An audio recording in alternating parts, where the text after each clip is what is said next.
Hi guys, good morning and happy Thursday. This week has really flown by. I don't know about you guys, but I feel like this one has gone by pretty quick. So, one more week until spring break.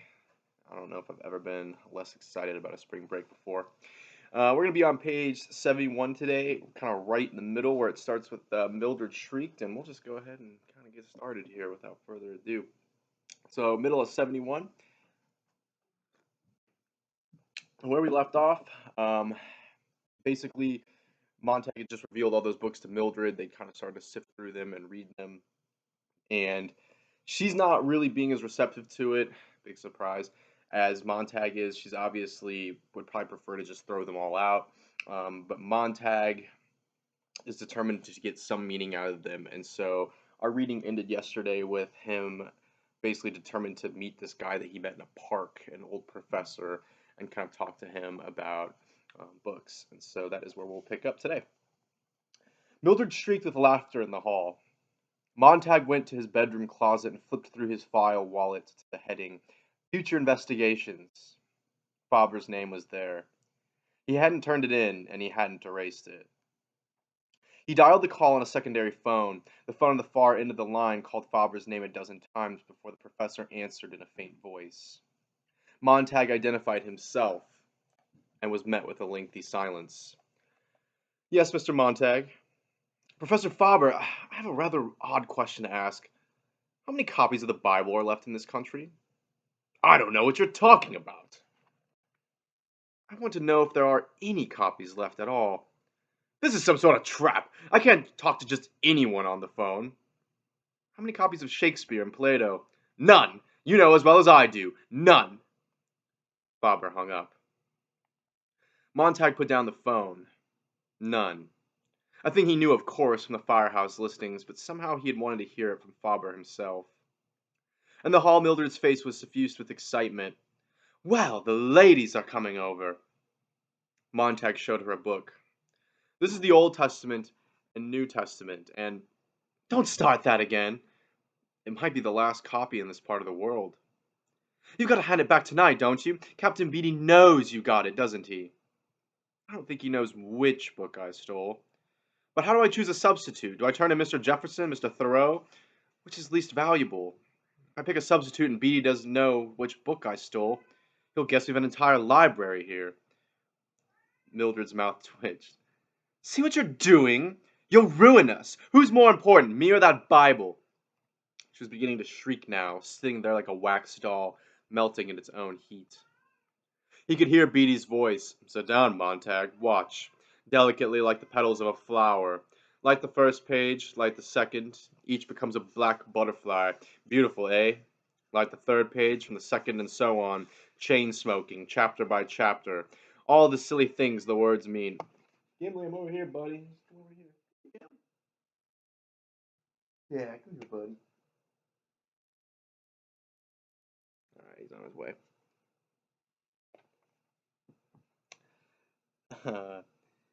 All the silly things the words mean, all the false promises, all the second. And here he is. Get him. Hey, buddy. All the second-hand notions and time-worn philosophies. There sat Beatty, perspiring gently, the floor littered with a swarm of black moths that had died in a single storm. Mildred stopped screaming as quickly as she had started. Montag was not listening. There's only one thing to do, he said. Sometime before tonight, when I give the book to Beatty, I've got to have a duplicate made. You'll be here for the White Clown tonight, and the ladies coming over? Cried Mildred. Montag stopped at the door and his back turned. Millie? A silence. What? Millie, does the White Clown love you? No answer. Millie does. He licked his lips. Does your family love you? Love you very much? Love you with all their heart and soul, Millie? He felt her blinking slowly at the back of his neck. Why'd you ask a silly question like that? He felt he wanted to cry, but nothing would happen to his eyes or his mouth. If you see that dog outside, said Mildred, give him a kick for me. He hesitated, listening at the door. He opened it and stepped out. The rain had stopped and the sun was setting in the clear sky. The street and the lawn and the porch were empty. He let his breath go in a great sigh. He slammed the door. He was on the subway. I'm numb, he thought. When did the numbness really begin in my face, in my body? The night I kicked the pill bottle in the dark, like kicking a buried mine? The numbness will go away, he thought. It'll take some time, but I'll do it, or Faber will do it for me. Someone somewhere will give me back the old face and the old hands the way they were. Even the smile, he thought, the old burnt-in smile, that's gone. I'm lost without it. The subway fled past him, cream-tiled, jet black, cream-tiled, jet black. Numerals and darkness, more darkness than the total adding itself. Once as a child he had sat upon a yellow dune by the sea in the middle of the blue and hot summer day, trying to fill a sieve with sand because some cruel cousin had said, "Fill this sieve and you'll get a dime." And the faster he poured, the faster it sifted through with a hot whispering. His hands were tired and the sand was boiling. The sieve was empty. Seated there in the midst of July without a sound, he felt the tears move down his cheeks. Now as the vacuum underground rushed him through the dead cellars of town, jolting him, he remembered the terrible logic of that sieve, and he looked down and saw that he was carrying the Bible open. There were people in the suction train, but he held the book in his hands as the silly thought came to him. If you read fast and read all, maybe some of the sand will stay in the sieve. But he read, and the words fell through, and he thought in a few hours, there will be Beatty, and here will be me handing this over. So no phrase must escape me, each line must be memorized. I will myself to do it. He clenched the book in his fists. Trumpets blared. Denham's dentrifice. Shut up, thought Montag. Consider the lilies of the field. Denham's dentrifice. They toil not. Denham's. Consider the lilies of the field. Shut up, shut up. Dentrifice. He tore the book open and flipped the pages and felt of them as if he were blind. He picked at the shape of the individual letters, not blinking. Denham's, spelled D-E-N. They toil not, neither do they. A fierce whisper of hot sand through empty sieve. Denham's does it. Consider the lilies, the lilies, the lilies. Denham's dental detergent. Shut up, shut up, shut up. It was a plea. A cry so terrible that Montag found himself on his feet, the shocked inhabitants of the loud car staring, moving back from this man with the insane gorged face, the gibbering dry mouth, the flapping book in his fist. The people had been sitting a moment before, tapping their feet to the rhythm of Denham's dentrifice, Denham's dandy, dental detergent, Denham's dentrifice, dentrifice, dentrifice, 1 2 1 2 3 1 2 1 2 3. The people whose mouths had been faintly twitching the words dentrifice, dentrifice, dentrifice. The train radio vomited upon Montag in retaliation, a great ton-load of music made of tin, copper, silver, chromium, and brass. The people were pounded into submission. They did not run. There was no place to run. The great air train fell down its shaft in the earth. Lilies on the field. Denham's. Lilies, I said. The people stared. Call the guard. The man's off. Knoll View. The train hissed to its stop. Knoll View. A cry. Denham's. A whisper. Montag's mouth barely moved. Lilies. The train door whistled open. Montag stood. The door gasped, started shut. Only then did he leap past the other passengers, screaming in his mind, plunged through the slicing door only in time. He ran on the white tiles up through the tunnels, ignoring the escalators, because he wanted to feel his feet move, arms swing, lungs clench, unclench, feel his throat go raw with the air. A voice drifted after him. Denham's, Denham's, Denham's. The train hissed like a snake. The train vanished in its hole. It's one of the weirdest parts of the whole book. I honestly, the big takeaway I just take from that is that he's becoming increasingly more unhinged. He's frustrated by his inability to understand the books that he reads, and he's getting a little bit more bold, like pulling out that book in public and having people see it. Probably not smart. Who is it? Montag out here. What do you want? Let me in. I haven't done anything. Come alone, damn it. You swear it? I swear. The front door opened slowly. Faber peered out, looking very old in the light and very fragile and very much afraid. The old man looked as if he had not been out of the house in years. He and the white plaster walls inside were much the same. There was white in the flesh of his mouth, and his cheeks and his hair was white, and his eyes had faded with white and the vague blueness there. Then his eyes touched on the book under Montag's arm, and he did not look so old anymore, and not quite as fragile. Slowly his fear went. I'm sorry, one has to be careful. He looked at the book under Montag's arm and could not stop. So it's true. Montag stepped inside and the door shut. Sit down. Bobber backed up as if he feared the book might vanish if he took his eyes from it. Behind him the door to a bedroom stood open. In that room a litter of machinery and steel tools were strewn upon a desktop. Montag had only a glimpse before Faber, seeing Montag's attention diverted, turned quickly and shut the bedroom door and stood holding the knob with a trembling hand. His gaze returned unsteadily to Montag, who was now seated with the book in his lap. The book? Where did you... I stole it. Faber for the first time raised his eyes and looked directly into Montag's face. You're brave. No, said Montag, my wife's dying. A friend of mine's already dead. Someone who may have been a friend of was burnt less than 24 hours ago. You're the only one I knew might help me to see. Faber's hands itched on his knees. May I? Sorry. Montag gave him the book. It's been a long time. I'm not a religious man, but it's been a long time. Faber turned the pages, stopping here and there to read. It's as good as I remember. Lord, how they've changed in our parlor these days. Christ is one of the family now. I often wonder if God recognizes his own son the way we've dressed him up. Or has it dressed him down? He's a regular peppermint stick now, all sugar crystal and saccharine, when he isn't making veiled references to certain commercial products that every worshipper absolutely needs. Faber sniffed at the book. Do you know that books smell like nutmeg or some spice from a foreign land? I loved to smell them when I was a boy. Oh, there were a lot of lovely books once, before we let them go. Faber turned the pages. Mr. Montag, you are looking at a coward. I saw the way things were going a long time back. I said nothing. I'm one of the innocents who could have spoken up and out when no one would listen to the guilty, but I did not speak and thus became guilty myself.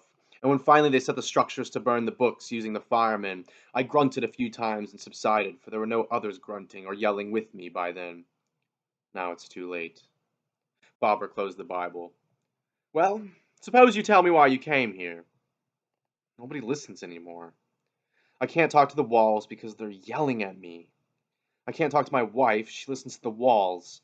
I just want someone to hear what I have to say, and maybe if I talk long enough, it'll make sense. I want you to teach me to understand what I read. Faber examined Montag's thin, blue-jowled face. How did you get shaken up? What knocked the torch out of your hands? I don't know. We have everything we need to be happy, but we aren't happy. Something's missing. I looked around. The only thing I positively knew was the books. I'd burned in 10 or 12 years, so I thought books might help. You're a hopeless romantic, said Faber. It would be funny if it were not serious. It's not books you need. It's some of the things that once were in books. The same things could be in the parlor families today. The same infinite detail and awareness could be projected through the radios and televisors, but are not. No, it's not books at all you're looking for. Take it where you can find it, in old phonograph records, old motion pictures, and in old friends. Look for it in nature and look for it in yourself. Books were only one type of receptacle where we stored a lot of things we were afraid we might forget. There's nothing magical in them at all. The magic is only in what books say, how they stretch the patches of the universe together into one garment for us. Of course you couldn't know this, of course you still can't understand what I mean when I say all this. You're intuitively right. That's what counts. 3 things are missing. Number 1. Do you know why books such as this are so important? Because they have quality. And what does this word quality mean? To me it means texture. This book has pores. It has features. This book can go under the microscope. You'd find life under the glass, streaming past in infinite profusion. The more pores, the more truthfully recorded details of life per square inch you can get on a sheet of paper, the more literary you are. That's my definition, anyway. Telling detail, fresh detail. The good writers touch life often. The mediocre ones run a quick hand over her. The bad ones rape her and leave her for flies. So do you see why books are hated and feared? They show the pores in the face of life. The comfortable people want only wax moon faces, poreless, hairless, expressionless. We are living in a time when flowers are trying to live on flowers instead of growing on good rain and black loam. Even fireworks, for all their prettiness, come from the chemistry of the earth. Yet somehow we think we can grow, feeding on flowers and fireworks, without completing the cycle back to reality. Do you know the legend of Hercules and Antaeus, the giant wrestler whose strength was incredible so long as he stood firmly on the earth? But when he was held rootless in midair by Hercules, he perished easily. There isn't something in that legend for us today, in this city, in our time, then I'm completely insane. Well, there we have the first thing I said we needed: quality, texture of information. And the second? Leisure. Oh, but we've plenty of off hours. Off hours, yes, but time to think. If you're not driving 100 miles an hour at a clip where you can't think of anything else but the danger, then you're playing some game or sitting in some room where you can't argue with a four-wall televisor. Why? The televisor is real. It is immediate. It has dimension. It tells you what to think and it blasts it in. It must be right. It seems so right. It rushes you on so quickly to its own conclusions your mind hasn't time to protest. What nonsense. Only the family is people. I beg your pardon? My wife says books aren't real. Thank God for that. You can shut them, say, hold on a moment. You can play God to it. Who has ever torn himself from the claw that encloses you when you drop a seed in a TV parlor? It grows you in any shape it wishes. It is an environment as real as the world. It becomes and is the truth. Books can be beaten down with reason, but with all my knowledge and skepticism, I have never been able to argue with a 100-piece symphony orchestra, full color, three dimensions, and being in and part of those incredible parlors. As you see, my parlor is nothing but four plaster walls, and here, he held out two small rubber plugs, for my ears when I ride the subway jets. Denim's detrifice, they toil not, neither do they spin, said Montag, eyes shut. Where do we go from here? What books would help us? Only if the third necessary thing could be given us. Number one, as I said, quality of information. Number two, leisure to digest it. And number three, the right to carry out actions based on what we learned from the interaction of the first two. And I hardly think a very old man and a fireman turned sour could do much this late in the game. I can get books. You're running a risk. That's the good part of dying. When you've nothing to lose, you run any risk you want. There, you said an interesting thing, laughed Faber, without having read it. Are things like that in books? But it came off the top of my mind. All the better. You didn't fancy it up for me or anyone, even yourself. Montag leaned forward. This afternoon I thought that if it turned out that books were worthwhile, we might get a press and print some extra copies and... We? You and I. Oh no. Barbara sat up. But let me tell you my plan. If you insist on telling me, I must ask you to leave. But aren't you interested? Not if you start talking the sort of talk that might get me burnt for my trouble. The only way I could possibly listen to you would be if somehow the fireman structure itself could be burnt. Not if you suggest that we print extra books and arrange to have them hidden in firemen's houses all over the country, so that seeds of suspicion would be sown among the arsonists. Bravo, I say. Plant the books, turn in an alarm, and see the firemen's houses burn? Is that what you mean?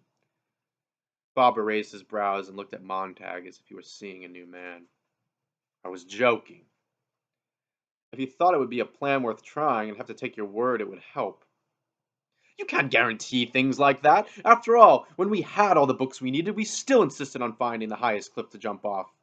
But we do need a breather. We do need knowledge, and perhaps in 1,000 years we might pick smaller cliffs to jump off. The books are to remind us what asses and fools we are. They're Caesar's praetorian guard, whispering as the parade roars down the avenue. Remember, Caesar, art thou mortal. Most of us can't rush around, talk to everyone, know all the cities of the world. We haven't time, money, or that many friends. The things you're looking for, Montag, are in the world. The only way the average chap will see 99% of them is in a book. Don't ask for guarantees, and don't look to be saved in any one thing, person, machine, or library. Do your own bit of saving. If you drown, at least die knowing you are headed for shore. Faber got up and began to pace the room. Well, asked Montag, you're absolutely serious. Absolutely. It's an insidious plan, if I do say so myself. Bobber glanced nervously at his bedroom floor. To see the firehouses burn across the land destroyed as hotbeds of treason, the salamander devours his tail. Oh, God. I've a list of firemen's residences everywhere, with some sort of underground. Can't trust people, that's the dirty part. You and I, and who else will set the fires? Aren't there professors like yourself, former writers, historians, linguists? Dead or ancient? The older the better, they'll go unnoticed. You know dozens, admit it. Well, there are many actors alone who haven't acted Pernandel or Shaw or Shakespeare for years because their plays are too aware of the world. Could use their anger. We could use the hottest rage of those historians who haven't written a line for 40 years. True, we might form classes in thinking and reading. Yes. But that would just nibble the edges. The whole culture shot through. The skeleton needs melting and reshaping. Good God, it isn't as simple as just picking up a book you laid down half a century ago. Remember, the firemen are rarely necessary. The public itself stopped reading on its own accord. You firemen provide a circus now and then at which buildings are set off and crowds gather for the pretty blaze.